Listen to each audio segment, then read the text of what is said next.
In RMS Titanic's centenary year, the eyes of the world are on Belfast, Northern Ireland.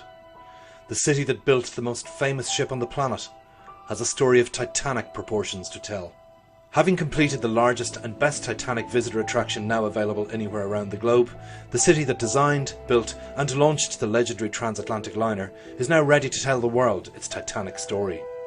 Silvery, shiny and standing proudly at the head of the very slipways down which the majestic ship first glided into the waters of Belfast Lough, the angular, aluminium-clad building is a sight to behold. Titanic Belfast celebrates over 250 years of astonishing shipbuilding history that only Belfast owns around the entire world. But the iconic nature of the building itself is inspired by water crystals, icebergs, the White Star lines, but most importantly for us, it's inspired by the great hulls of the ships that were actually built on this shipyard. The strength of this building as the largest Titanic exhibition in the world will teach the world about all of the artisans, all of the shipbuilding magnates, all of the great leaders of shipping around the world that was concentrated in Belfast.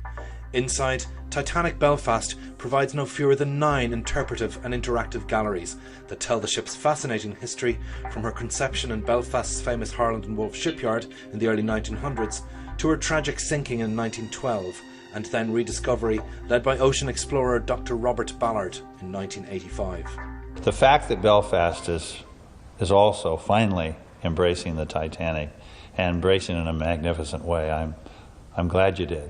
In the same area, still there to see, feel and touch, are the drawing offices where Titanic was designed, and the SS Nomadic, the last remaining White Star Line vessel in the world, and the tender ship that ferried first-class passengers to Titanic. Rayanne House, an award-winning guest house overlooking Belfast Lough, recreates the menu served in the first-class restaurant on the iconic ship. Titanic Tours Belfast offer a more personal tour with Susie Miller, whose great-grandfather Tommy Miller worked on, travelled on and perished with Titanic. My great-grandfather Thomas Miller was on Titanic. He worked here in the shipyard, helped to build the engines for the ship, and then decided in 1912 that he was going to go to sea. So he was a deck engineer on board Titanic, hoping to make a new life for himself based in New York. Well, he pulled out of Belfast on the 2nd of April as the ship went to Southampton, and he brought his 2 young boys, my grandfather who was 5 and his older brother aged 11.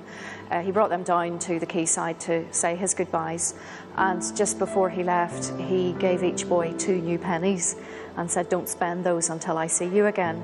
And of course, because he didn't make it back from Titanic, my grandfather remembered those words and he kept the 2 pennies all of his life. We still have them today.